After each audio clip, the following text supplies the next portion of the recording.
Quote love, unquote. Chapter 13. He's still riding high from the adrenaline a few hours later, when Present Mike throws an arm around Kirishima's shoulders and pulls him close. "Who do you think you are, kid?" Yamada demands, still flushed from his own performance. His gold blonde hair is pulled back into its usual, improbable style, but he's shed the leather jacket for a plain black t-shirt. "Why didn't I know you had pipes like that, huh?" Sorry?" Kirishima blinks into the bright lights at the sheer volume of Yamada's voice. Yamada rolls his eyes, blinking up at the ceiling. "And you're not even cocky about it. If I wasn't already a star, I'd be sizing you up as a rival. If they were anywhere close to the same league, Kirishima wouldn't even be in Yamada's weight class. Yamada has to know that, and is probably just being nice." Kirishima immediately throws his hands up in front of his face. "It's not like that, Yamada-san. I'm not a singer, I was just trying to keep the performance going. Anyway, that's Arshido's job." Yamada snorts, with no patience for Kirishima's deflections. "No one's doubting her. Hell, you've been opening for me for months. You think I don't know she can sing? But the two of you, together, that was something else, kid. You'd be smart not to let it go so quickly."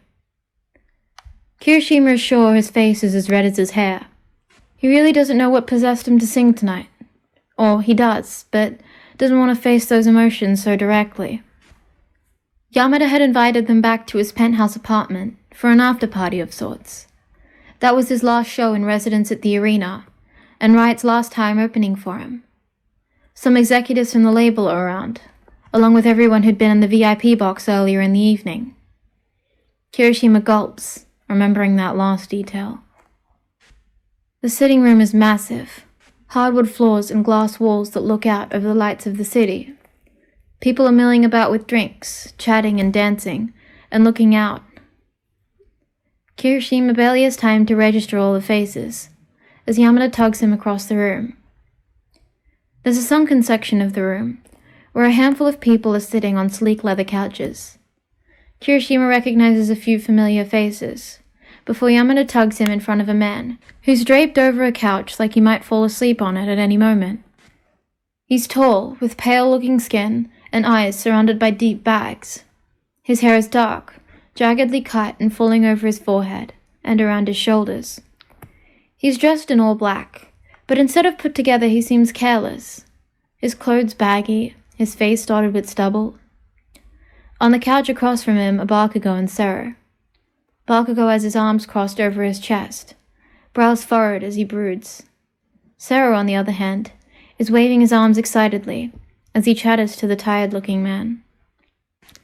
In that moment, a surge of harsh anger rises through Kirishima. Why does Sero look so happy? Doesn't he know what he's done to Arshido? How badly she feels because of him? Why should he get to feel happy when she doesn't? As though sensing Kirishima's thoughts, or maybe just spotting his glare, Sero looks up and his cheery expression disappears for a moment, replaced by a frown and the flash of something like guilt in his eyes. And immediately, Kirishima regrets, because Sero is also his friend, and this is too complicated. He doesn't know if he's supposed to pick a side, or how he's supposed to feel about Sero, when he only has Arshido's perspective on their story. "Shota," Yamada says, breaking through Kirishima's thoughts. "There you are." The tired-looking man looks up at Yamada and blinks like he senses a headache coming. "I haven't moved," he says in a deep, slow voice. "You're the one flitting about like a hummingbird." "I wanted you to meet all the kids," Yamada says excitedly. "This is Kirishima." Kirishima steps forward, prepared to introduce himself, but the man, Shota, just sighs. "I know who he is," he says, waving a vague hand at Bakugou. And it should be impossible, but Bakugou's cheeks stain a furious red as the man gestures at him. Then he jerks his chin up and says, "Obviously. He's my boyfriend. Why else would I be here?" His words are sullen, impatient, but they send sparks through Kirishima's veins. Has Bakugou ever claimed him so readily before? Usually it's Kirishima who steps in to keep their cover story going. Kirishima, Sero cuts in, smooth and professional, like the agent he is. This is Aizawa Shota-san. He's an incredible director from Eraserhead Features. He's an incredible director when he isn't firing every actor off his set, Yamada sneers, elbowing Aizawa in the side. Aizawa grimaces at him. Kirishima looks away from Aizawa, only to meet Bakugou's glare. His eyes are burning with something that Kirishima can't name, but they look like hot coals. He's definitely not happy. Hey, Kirishima says, moving towards Bakugou. I really need to talk to you. Before Bakugou can answer, Sero steps between them. He shrugs apologetically. Sorry, Kirishima, but we actually need to finish this conversation. He gestures at Aizawa, who's still trading barbs with Yamada. Shorter, Yamada is saying. What did you think of my show, huh? Aizawa rolls his eyes. Was it any different from the last dozen? He asks blandly. Yamada lets out a sound like a boiling kettle, but Aizawa just shrugs. My ears aren't bleeding, I suppose. Sero is raising his hand, like he's waiting for Aizawa to call on him, or at least return to their conversation. But before he does, Aizawa turns to Kirishima. You got quite the reaction tonight, he says, assessment in his dark eyes. Not bad. For some reason, the simple words are truer praise than the platitudes Kirishima's gotten from the others tonight. He smiles brightly, bobbing a half bow in Aizawa's direction. Thank you. Aizawa turns towards Sero and Bakugou. Where were we? Sero starts talking at a mile a minute, and Kirishima can barely follow what's said. He knows a dismissal when he sees one, and he edges around Yamada and heads back into the crowd, before he can be pulled in any more directions. On the other side of the room, Kirishima spots Amajiki Tamaki. He's dressed as usual, in dark jeans and a baggy jacket, metallic piercings glinting from the side of his face. There's an air of cool casual around him that Kirishima wishes he had. Amajiki slumps forward in his seat, hands folded in his lap, as he talks to Kayama Nemori. She is another matter entirely. The head of Midnight Records is in a silky black dress, straddling the line between cocktail and casual. Her dark hair is loose down her back, and she balances a flute of bubbling champagne in one hand, as she murmurs something to Amajiki. He looks at her, cheeks flushing, and she throws back her head and laughs. She reaches out with her free hand to pat him consolingly on the shoulder. Then she looks up and makes eye contact with Kirishima. Just the person I wanted to see, she calls out, gesturing him over. Kirishima walks towards them. He's been wearing the same smile all night, genuinely happy in some respects, but bashful. He can feel a dozen pairs of eyes on him, and when Kayama's dark eyes focus on him, she looks like the cat that's just eaten the canary. Under her gaze, Kirishima feels like the second course. I knew the brash Kirishima-kun I'd met so long ago was in there somewhere, she says brightly, poking Kirishima square in the chest with one red lacquered nail. But I didn't even see such a spontaneous performance coming. Ah, youth! She takes a long sip of her champagne. I mean, it wasn't planned. Kirishima sputters, unsure of how to explain himself. There's some part of him that's inordinately pleased that people honestly seem to have enjoyed his performance. But there's still a voice in the back of his mind, wondering how that could have possibly been the case. He's not the star of this band, and he certainly doesn't want to wrestle the spotlight away from Ashido. He wanted to help her, help the band hold things together. He wasn't thinking of what would come after. Of course it wasn't, Kayama says, but it was perfect. That's part of why you're such an asset, Kirishima-kun. You're very genuine. Even your love story, all that drama with your boyfriend of yours, everyone can tell that's your real self when you're with the tabloids. We couldn't have constructed better press for you. A heavy stone drops to the bottom of Kirishima's gut. He's not genuine at all, is he? He never wanted to deceive anyone, in his entire life. But somehow, he's caught in a lie so complicated but Kayama thinks it's the real thing. But it's not quite fake either, is it? After all, what he feels for Bakugou has become genuine. He's not even sure where the lie ends and the truth begins anymore. Kirishima dips his head back and laughs nervously. That's not how I would put it. Modest as ever, Kayama says fondly. She gets to her feet, high heels hitting the ground with a click. She leans in and pinches Kirishima's cheek between her thumb and forefinger. Don't lose that spark you have, all right? I can sell the world your music on its own, but having such a personality attached doesn't hurt in the slightest. And once the two of you go on tour... She looks significantly between Amajiki and Tamaki, and Kirishima wishes the ground would open up and swallow him whole. He just wants to be excited about the opportunity, to face Amajiki with all the excitement he should be feeling right now. Instead, it's one more thing tugging at him. He's going to be ripped in half at this rate. Anyway, Kayama says, smoothing down her dress, I'm going to go make sure Shorter and Hisashi are behaving themselves. The two of you, though, I'll see you and all your bandmates in my office first thing on Monday. We have planning to do, boys. With that, she strides off, heels clicking against the ground as she walks. Kirishima lets out a deep sigh, sinking into the seat Kayama had just vacated. Yeah, Amajiki agrees. Kayama-san never stops being overwhelming. Kirishima looks over at Amajiki, laughing again. Most of the time I find her really fun, he admits. Tonight's just been a lot, I guess. Amajiki is still looking down at his hands, thumbs nervously circling one another. I had no idea you could sing like that, he says quietly. I sing all the time, Kirishima admits. The others at the party aren't paying much attention to them at the moment, and Kirishima feels like he can talk more freely with Amajiki.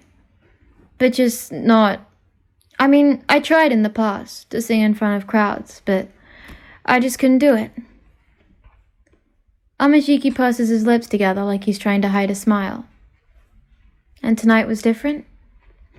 I wrote the song for Ashido, Kirishima tells him. We've been through so much together, and singing with her was different than being on stage alone. Amajiki nods in understanding. Going on stage still makes me nervous. What? Kirishima gapes at him. But, Amajiki-san, you're Sun Eater. You're the best. What do you have to be worried about? I know I'm skilled, Amajiki says, smile self-deprecating. But my mind works against me. I'm not strong enough to do it on my own. Kirishima huffs at him. I don't believe that. I've looked up to you for so long, Amajiki-san. And if you can get past your nervousness and still perform the way you do, that makes you even stronger to me. Now Amajiki looks up, dark eyes meeting Kirishima's. So then, you're stronger than you think you are, too. Kirishima opens his mouth to object, and then snaps it closed again. Amajiki laughs a little. I hate parties, he says, changing the subject. But Mirio convinced me to come, because I wanted to tell you how amazing you were tonight. Warmth surges through Kirishima's chest, burning away at the hollow indecision that's been eating at him for days. Amajiki Tamaki thinks he's amazing. I don't really get it, Kirishima says. You go on tour, and you're so cool, like all the time. I've seen you perform. Everyone loves you. Amajiki shrugs. It's different to perform than to be around people in person like this. Even when I'm nervous, I get on stage and everyone seems far away. I can just focus on my music. Kirishima laughs. I think it's the opposite for me. I'm much better at talking to people than performing for them. Amajiki smiles, tongue ring glinting as he licks nervously over his lips. Maybe we can learn from each other then. We'll be spending a lot of time together soon. Because Kayama wants them to go on tour together, Sun Eater and Riot, traveling around the country for months. There's so much that Kirishima can learn from Amajiki, so much that just being around him would do for Kirishima's music and performance, but... How do you do it, Amajiki-san? Kirishima demands. Togata-san isn't with you when you go on tour. How do you leave him for so long? Amajiki blinks, a blush coloring his cheeks. He glances around the room, to where Togata is standing with Kaminari and Ashido, laughing at something one of them has said. Amajiki's face softens when he looks at Togata, a warmth filling his eyes. How has no one else figured them out? Kirishima wonders. It's obvious how much Amajiki loves Togata. He's always waiting for me. Amajiki breathes out. Whenever I leave, I know he'll be there when I get home. He comes out to see me whenever he can, and I'm not very good without him. But he gives me strength, and he wants me to be my best. I'm not good at being optimistic and bright the way he is, the way you seem to be, Kirishima. But he helps me get there. Kirishima blinks. Of course. Amajiki and Togata are in a real relationship. Togata is Amajiki's boyfriend, and will be waiting whenever he comes home. I'm scared, Kirishima admits. To leave Bakugou? Amajiki asks. He tilts his head. It isn't easy, but I think you can make it work. Mirio and I have. But what you have is real, Kirishima wants to yell. He doesn't have anything solid to hold on to. He doesn't have something real. But could he? He needs to know how I feel before I leave, Kirishima mutters, chin pressed against his clenched fist. I can't leave him when things are still uncertain. Amajiki's hand comes down on his shoulders, giving him a tentative, supportive pat. I think the whole world knows how you two feel, he says, not unkindly. Kirishima looks up and laughs sheepishly. But maybe it'd be more truthful to cry. I really need to talk to you, he says, grabbing Bakugou's elbow and pulling him out of the crowd. Hey! Bakugou growls, until he spots the look on Kirishima's face. Fine, asshole. Don't grab me. He yanks himself out of Kirishima's grip, striding towards one of the tall glass doors. It's off to one side, out of sight. It leads out onto a balcony, and Bakugou steps out onto it. President Mike's apartment looks out over the entire city, bright lights blinking down below them like stars. Kirishima rubs at his elbows as the cool air blows past them. Bakugou walks out over to the edge of the balcony, leaning his elbows against the railing and staring out at the skyline. It was months ago now, but Kirishima was struck by the memory of the last time they were up this high together, when they stood out on the rooftop at Hagakure's party, back when they were still strangers. Now, when Kirishima looks at Bakugou, he doesn't see a famous actor with a furious expression. He sees Bakugou Katsuki, a man full of vulnerability and strength. He sees the person he's come to love. You wanted to talk, Bakugou grumbles, not turning back to look at him. So, talk. Is something wrong?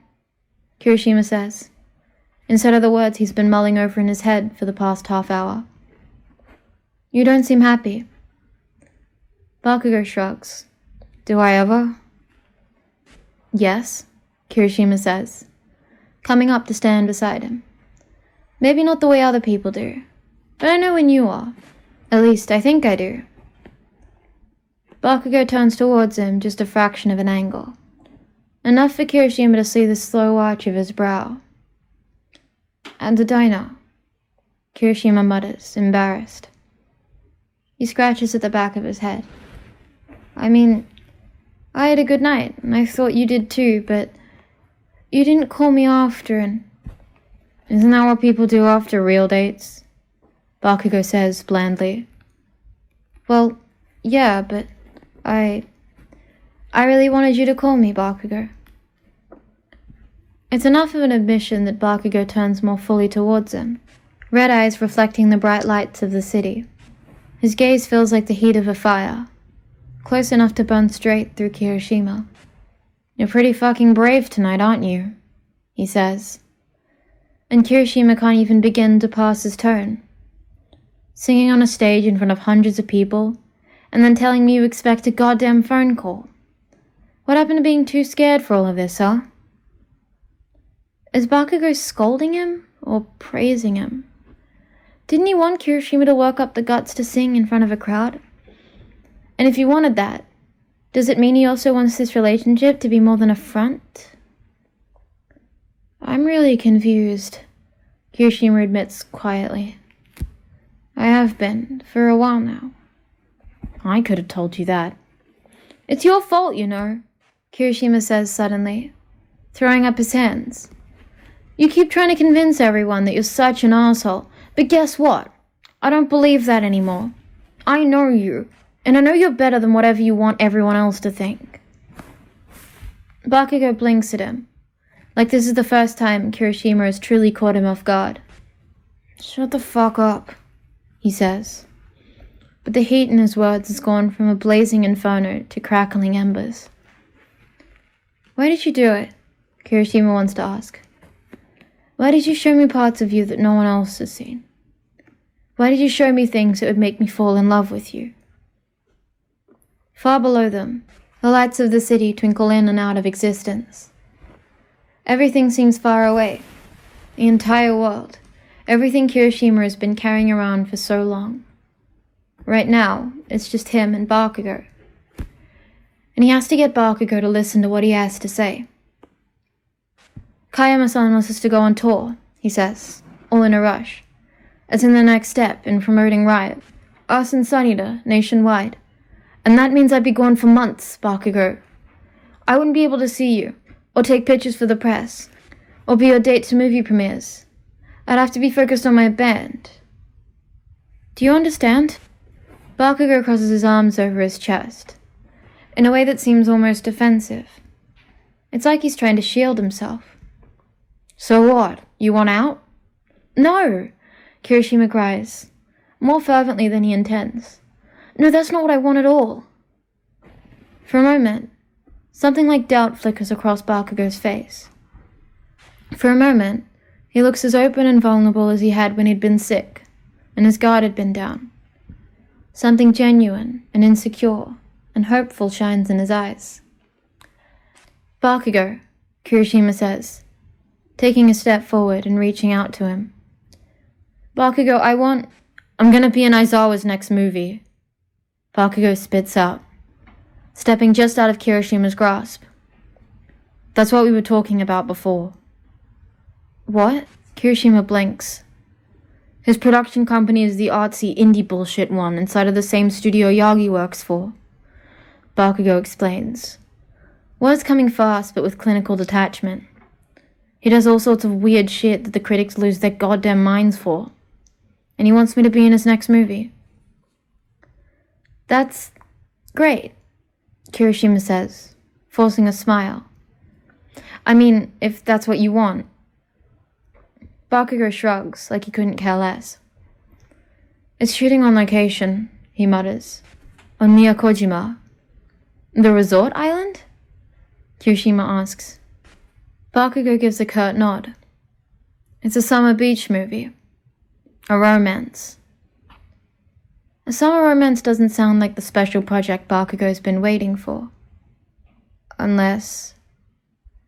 It's opposite Another Man, Bakugou explains. The budget's shit, and the studio expects it to tank. But they'll let Aizawa do whatever the fuck he wants because it's him. So, he goes and decides that he's directing a summer romance with a gay couple. A storyline you wanted, Kirishima says quietly. Bakugou, that's great. That's so great. There's a catch. He's looking out at the city again, hands clenched over the railing. His every muscle radiates tension, like he's choosing every word carefully. What is it? Bakugo huffs a sigh. You really don't know how studios work, do you? Not really, Kirishima admits. Figures. Bakugo shakes his head. They'll try and tie down big actors when they can. Give the actor a movie he wants to be in, but anchor the contract to another project the studio wants. A good role for the actor, with a moneymaker for the studio. Makes sense, Kirishima says, though he's not quite sure where Bakugo is going with this. They're not just going to give me just Aizawa's movie, Bakugo grumbles, gnashing his teeth. They're too sure they'll take a hit on it, and I can't do it for nothing. If I don't make them acknowledge me, and who I am, the movie won't mean as much. It has to cost them something, so that they take me seriously. No wonder he's been brooding, Kirishima thinks. He's been trying to figure out how to make this whole thing work. So? Kirishima prompts. So? Bakugo seethes. They tied Aizawa's movie to Yagi's. If I want to do the romance, I have to do the fucking blockbuster. Because he is my hero. The script Kirishima had read at Bakugo's apartment, with Midoriya and Uraraka and Todoroki, where Bakugo will play the villain to Midoriya's hero. The film everyone has been pressuring him to do, that Bakugo adamantly refused. Directed by the actor Bakugo so admires, but who fills him with guilt and regret. Are you sure you want to do that? Bakugo rounds on him, eyes flashing. I don't do anything unless I'm fucking sure, he says, so loudly and with such heat that it's like he's trying to convince himself, rather than Kirishima. I told Sero to find another fucking way, but this is it, and I've been waiting too damn long to let this movie go. So I'll do it. I'll show them all what I'm capable of. I'll show the whole damn world. This time, when Kirishima smiles, it isn't forced. I know you will, he breathes. You're amazing, Bakugo. You're my favorite actor, you know. And not just because of the way you look or the roles you play. For a long time, I've felt close to you because of the way you act. Bakugo is looking at him, breathing heavily. You don't fucking get it, do you? Kirishima knocks his head to one side. Get what? Bakugo runs a hand through his hair impatiently. It's 2 movies back to back. The romance is going to be at least 2 months on location, and then who knows how long Yagi's movie is going to take. I'm going to be tied up for the next year. Kirishima will be touring the country, and Bakugo will be stuck in one place, shooting his movie. Would they ever be able to see each other? Maybe if they were really dating, had a real foundation to move forward from, this wouldn't matter. They could go off on their separate paths with something solid between them, to return to each other when all was said and done. But when it's been fake from the start, how can they hold on to it? Does Bakugo even want to? So, you got what you wanted then, Kirishima says. Does that mean you're done with me? Bakugo clicks his tongue against his teeth. I just told you. I won't have time for fucking anything for a year. What did you expect? I don't want to break up, Kirishima says suddenly, desperately. We don't need to, do we? I mean, wouldn't that be more trouble than it's worth anyway? More drama than you want to deal with? We can just go, do the things we need to do, and it'll make sense if we aren't taking pictures together or showing up places, because then everyone will know you're shooting a movie, and I'm on tour, and no one will ask questions. What's the fucking point then? Bakugo starts to say. But Kirishima cuts him off. He surges forward, grabs Bakugo's face in his hands, and presses their lips together. He doesn't know how to say all that he needs to. Maybe if he had the time, he could write it into a song. And maybe his feelings would reach Bakugo that way. Be easier for him to understand. But right now, all he has is this surging sensation in his chest. This sense of urgency that pushes him closer and closer to Bakugo. He can't let him go. Not without at least trying to convey his feelings. He kisses Bakugo for all he's worth. And after a moment, Bakugou kisses him back. He lifts a hand to fist in the back of Kirishima's shirt, and they're pressed so close together that Kirishima can keep the thunderous beat of Bakugou's heart. His lips are rough and insistent against Kirishima's, and Kirishima's kiss is desperate and thorough. Don't let this be the last time, he thinks. Please don't let this be the last time we're together like this. They break away from each other, gasping for breath. Bakugou lifts a hand to his mouth, fingers against his lips like he can still feel Kirishima against them. I've gotten a lot of good advice lately, Kirishima says, from a lot of people who know more than I do. One of them told me to be selfish, to go after what I want. And I think I need to do that. Isn't what you want to be a musician? Bakugou asks accusatorily. To be famous because of your music? Kirishima starts to say, because Bakugou has to know. Before they leave each other, Bakugou has to know. No. Bakugou cuts him off, lowering his hand and looking at Kirishima with a challenge in his eyes. Don't you fucking dare, not now. And we see each other again. Tell me then. He squares his shoulders and steps away from Kirishima, back towards the door. But Kirishima pushes forward again, grabs Bakugou around the wrist. I'm gonna miss you, Kirishima says. His eyes burn as tears gather there. Bakugou, I'm gonna miss you so much. Bakugou tugs his wrist out of Kirishima's grasp, then shakes his head. Fucking idiot, he mutters. You're gonna be famous. People are gonna be screaming your name every night. When will you even have the time to miss me? I will, Kirishima insists. Fuck, he's crying. He rubs at his eyes with the back of his hand. You're a rock star, Bakugou reminds him. Something about his voice is far away, hollow and lonely. Try to enjoy it. He stalks off, back towards the party, and the future he's been wanting for so long. Kirishima stands alone on the balcony, the city lights shining far below him, and tears dripping slowly down his face. He sucks in a breath, wiping at the tear tracks and biting down on his lower lip. When I sing on tour, it will be for you, he says quietly. Bakugou is already far away, and Kirishima doesn't know if he's heard.